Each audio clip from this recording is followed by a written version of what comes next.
banks like the World Bank help low-income nations invest in the development and tackle the growing challenges. This is supported by the United States and many other countries as well. Next, we're launching a new era of technological cooperation between the United States and Kenya.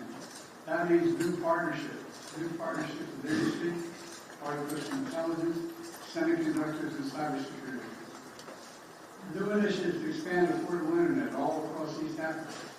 New education programs that bring Kenyan students to the United States to study in the STEM fields.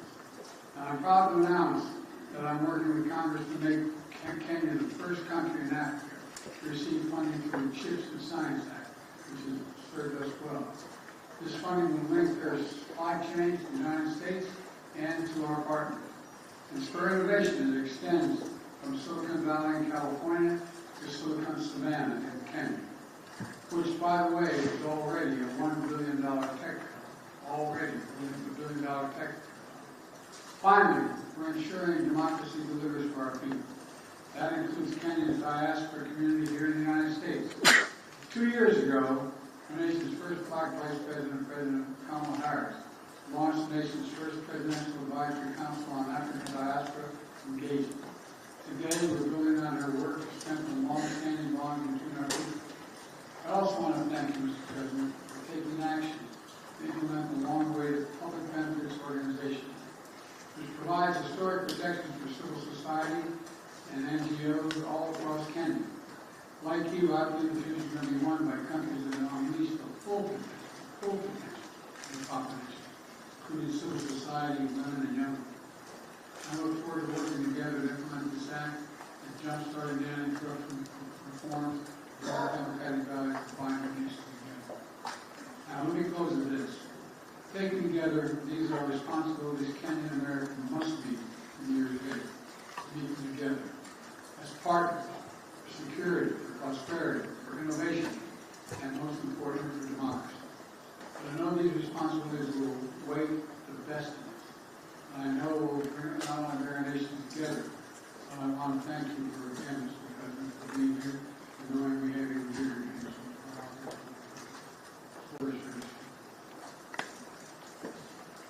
Thank you, Mr. President. I want to, in a very, very sincere way, thank you, Mr. President, for inviting me to make this visit to the United States. On behalf of the people and government of Kenya, I also take this opportunity to express my deep gratitude for the warm welcome we have received on arrival and the excellent hospitality of the American people. My visit provides us, Mr. President, with the opportunity to celebrate 60 years of bilateral relations rooted on shared values of freedom, democracy, rule of law, equality, and inclusivity. My visit takes place at a time when democracy is perceived to be retreating worldwide. The accelerating drift towards regimes indifferent to democratic values is a deep concern to us, and I believe it is time the U.S., working with Kenya, deploys its capabilities and rally like-minded democratic countries to set up the course of democracy. During our discussions, we agreed on the significant opportunity for the U.S. to radically recalibrate its strategy and strengthen its support for Africa, as discussed at the U.S.-Africa Leadership Summit, by enhancing its investment in the institutions of African integration and increasing support for peace and security. As we take this historic step of elevating our partnership to be more effective in addressing global challenges, it is important for us to appreciate that many countries in Africa, including Kenya, are struggling with an overwhelming convergence of multiple shocks, including extreme climate events, debt distress, and the disruptive upheavals in Europe and the Middle East, whose cumulative impact is to divert national resources for investment in people and economic growth into managing climate-induced crises and tackling sovereign debt.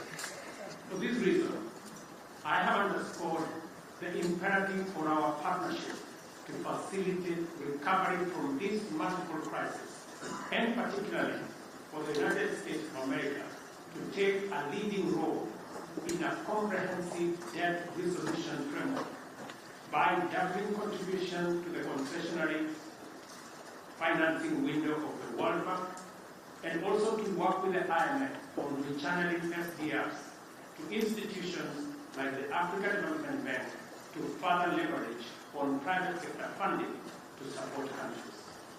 Unless this is done, and done immediately, the values of freedom, democracy, and the rule of law are in great jeopardy.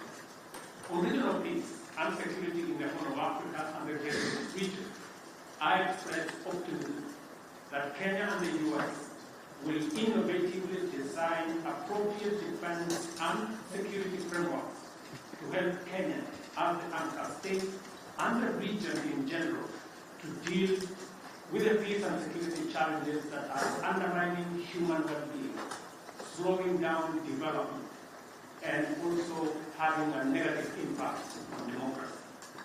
We affirm our mutual commitment to the stabilization of Haiti through the multinational security support mission.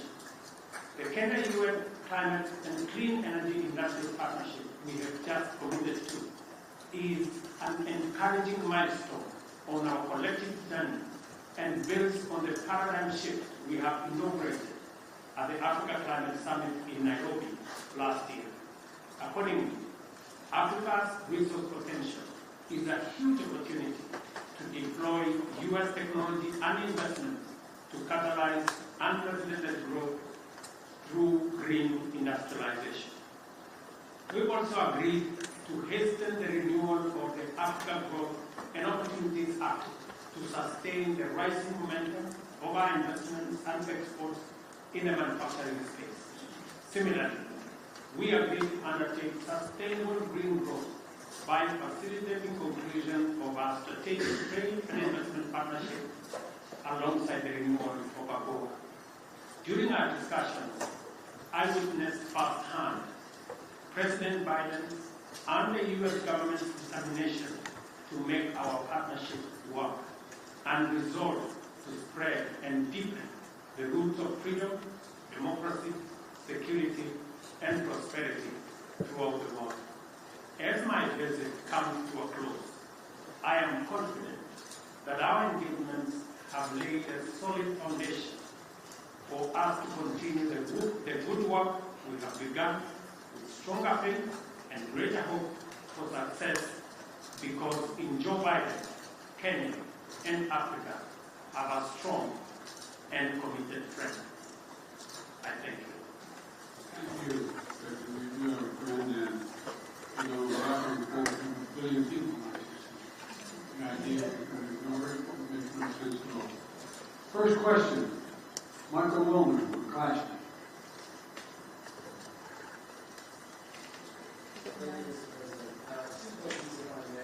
No, one.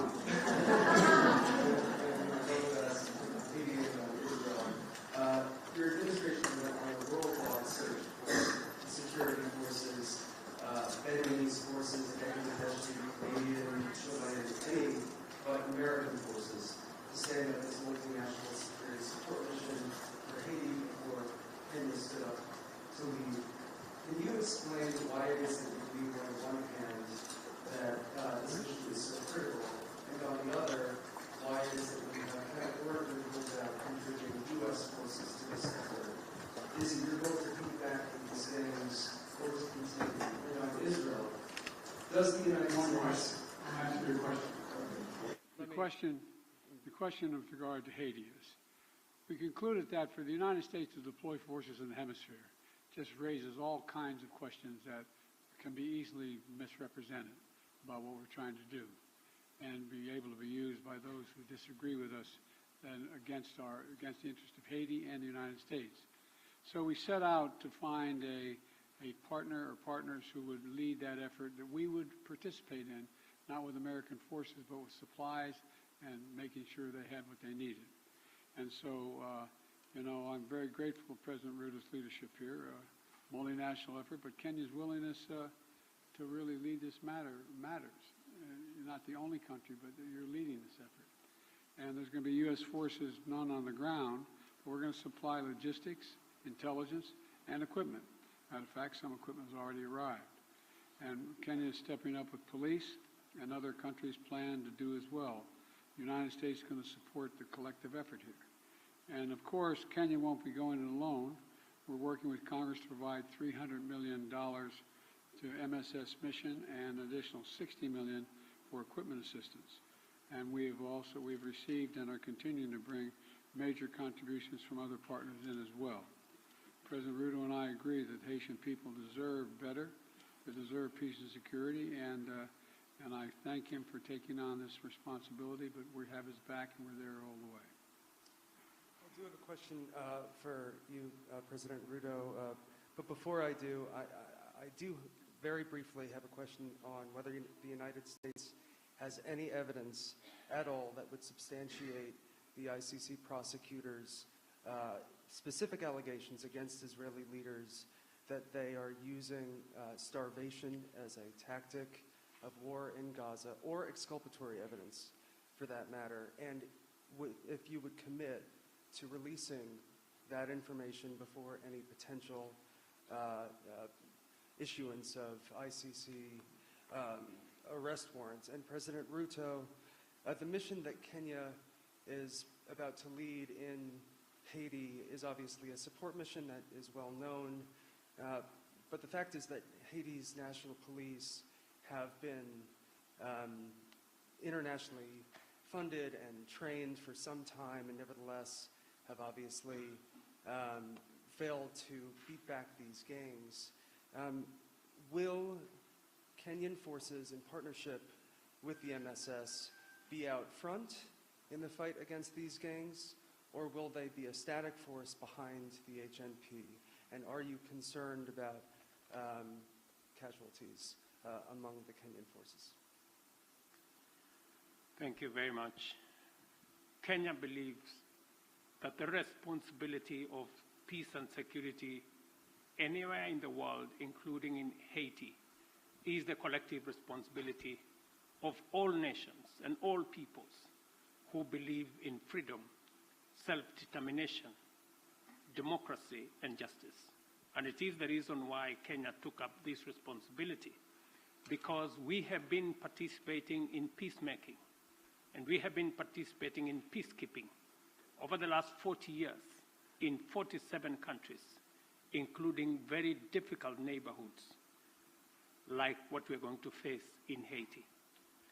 We are going to take up that responsibility alongside the Haiti police, and we have clear modus operandi, how we are going to relate with the situation on the ground that has been agreed under the United Nations framework.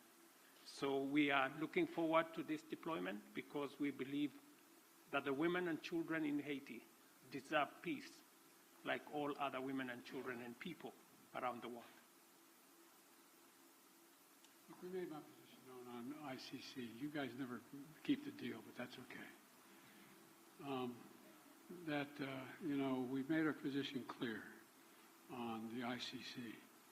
We don't recognize the jurisdiction of ICC the way it's being exercised, and it's that simple. We don't think there's an equivalence between what Israel did and what Hamas did. Okay, next. Do I ask the next question as well? Let me ask Ayub Abdikadir from Kenya for the next question. Is Ayub? Oh, yeah, Ayub.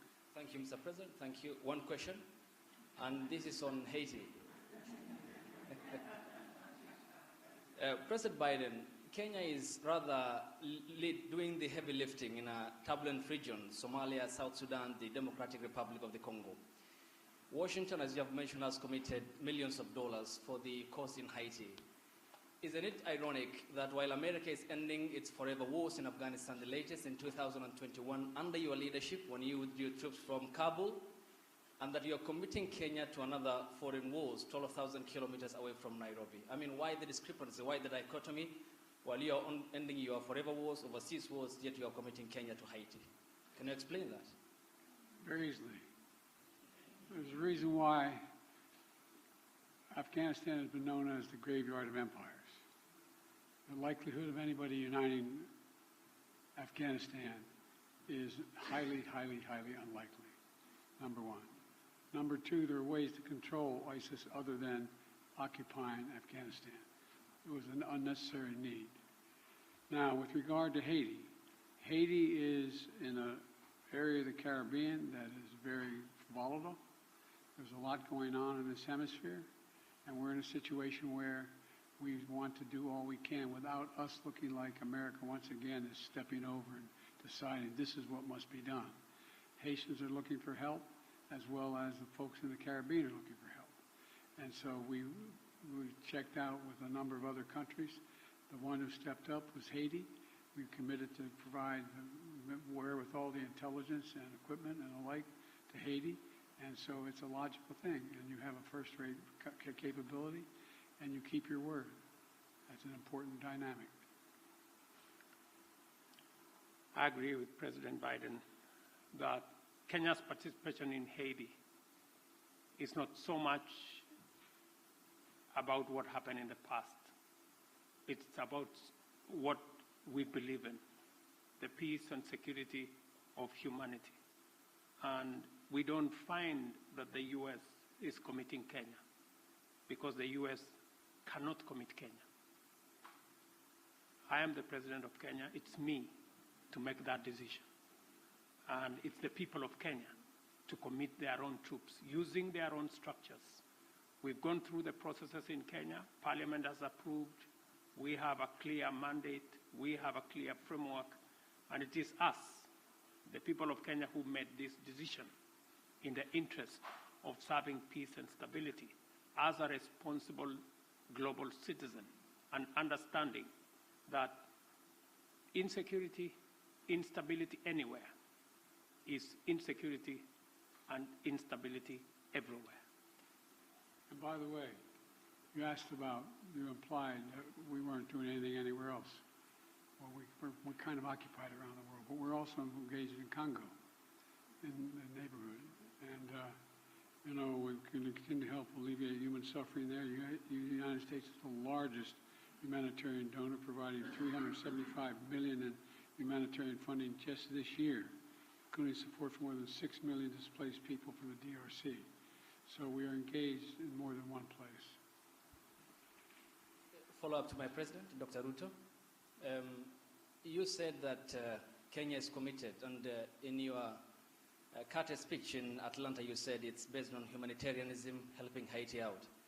But can you explain the geopolitical goal, 12,000 kilometers away from Nairobi, when schools in the counties of Baringo, West Pokot, and Turkana have not yet opened because of the banditry problem, yet you are committing our national police force to Haiti, and where is the priority, this being one of your major manifesto pillars, talking about security, and to the extent that even the Defense Cabinet Secretary talked about the deployment of, if need be, the Kenyan military or the special personnel to make sure that schools are open, children go to school in areas that are bandit-prone in Kenya. Why are you committing to Haiti when we have a problem back home? Is it an irony that you are putting the fire in the faraway neighbor's home when on our own home is on fire? Thank you very much. I made a commitment to the people of Kenya to sort out insecurity in the North Rift. I have followed that with action. As we talk, there are 3,000 military officers in the North Rift, 2,000 police officers in the North Rift. We have renovated the first 15 schools and completed. We have reopened 20 schools already that were closed in the North Rift. And that exercise is ongoing. We have made tremendous progress in making sure that we create security at home, but that does not take away our responsibility. Even as we were deploying troops and policemen in our own country, in North Rift, to sort out the banditry problem, we still deployed 1,000 troops to DRC Congo, because that is our neighborhood. We have 5,000 troops in Somalia, because equally that is our responsibility. And Haiti should not be an exception. That's why deploying 1,000 security men to Haiti speaks to the same belief and commitment to peace and security. Next question from April Ryan.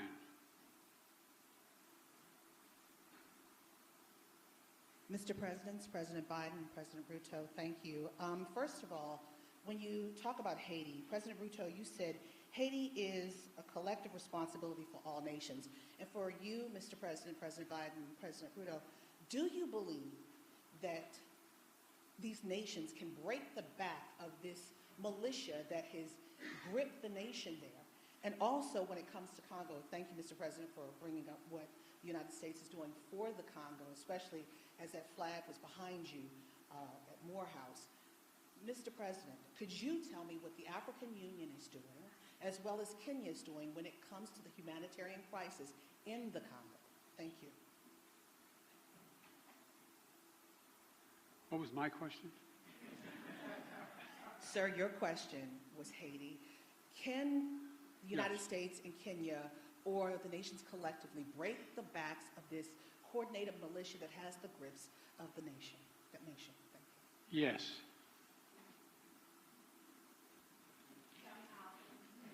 The very way we're doing it. We're not talking about a 1,000-person army that's made up of trained persons. This is a crisis. It's able to be dealt with. And we think we can deal with this way with a multinational approach, with Haiti leading the way, and us providing the intelligence as well as equipment. Gangs and criminals do not have nationalities. They have no religion. They have no language. Their language is one. To deal with them firmly, decisively, within the parameters of the law. And that's why we're building a coalition of nations beyond Kenya and the US, many who are making contribution towards the MSS force in Haiti to secure that country and to break the back of the gangs and the criminals that have visited untold suffering in that country. On DRC, the AU, the East African Community, and Kenya are seized with that matter. I've just told you that Kenya had 1,000 troops in Haiti. We now have another 800, not in Haiti, but in DRC. We now have another 800 troops from SADC. We are going to be having a meeting of the East African Community. I did send my my foreign minister to Kinshasa. They had a conversation. And shortly, we will be looking at how to begin the dialogue process under the Nairobi process, because we believe there is no military solution to what is going on in DRC, but instead, dialogue should be able to give us the necessary momentum and outcomes that would settle the matters in Eastern DRC. So both the AU, the East African Community, and Kenya as a country are seized of that matter. We know that the humanitarian crisis in Eastern DRC has displaced close to 7 million people. And I want to thank the United States of America for stepping in with humanitarian support for that region, because it is a collaboration of different countries in different ways to deal with that situation. The rest of us are committing troops. We are committing deploying our infrastructure to facilitate the resolution of the matters in DRC.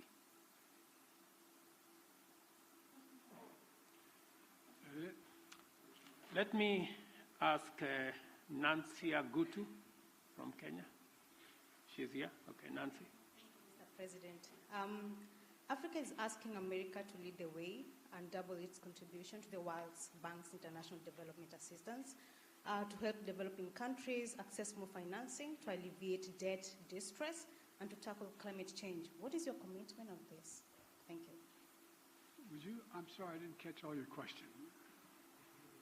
Sorry, I'm saying Africa is asking America to lead the way and double its contribution to the World Bank's International Development Assistance to help developing countries to access financing to alleviate debt distress and to tackle climate change. What is your commitment on this? We made a major commitment to this. Number one, as I said, the United States has long championed international financial institutions that provide low-cost concessional resources to the poorest developing countries, including from the IMF. To that end, my administration helped design and establish the IMF's new initiative that provides low-cost funding for countries that are taking steps to enhance their resilience. Important partners in Africa have the capital they ensure they have the capital they need to invest in their futures. We heard them and we stand with them. Now, that's why we've worked with Congress to enable the United States to make available in the coming weeks up to $21 billion in new lending resources to the IMF Trust Fund that provides concessional lending to the poorest countries. It's a little like, having to go when you're in debt, having to go and find someone to help you out. That's what this is about. We believe supporting friends in this partnership is we're happy to do our part. And look, we've also doubled our commitment to the IDA. And I'm proud the United States is the biggest donor to the IDA in this cycle. I'm proud to be working alongside Kenya to support robust financing and policy packages that are going to help the most vulnerable countries address their investment needs. There's debt and there's growth. And you got to deal with the debt before you deal with the growth. And so we're trying to use international lending organizations to be able to provide that capability so people can grow. That's what it's about. Whoa!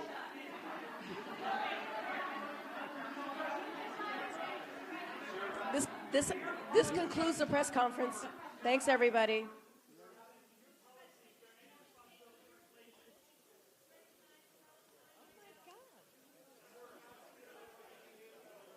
Thanks, you, everybody. This concludes the press conference.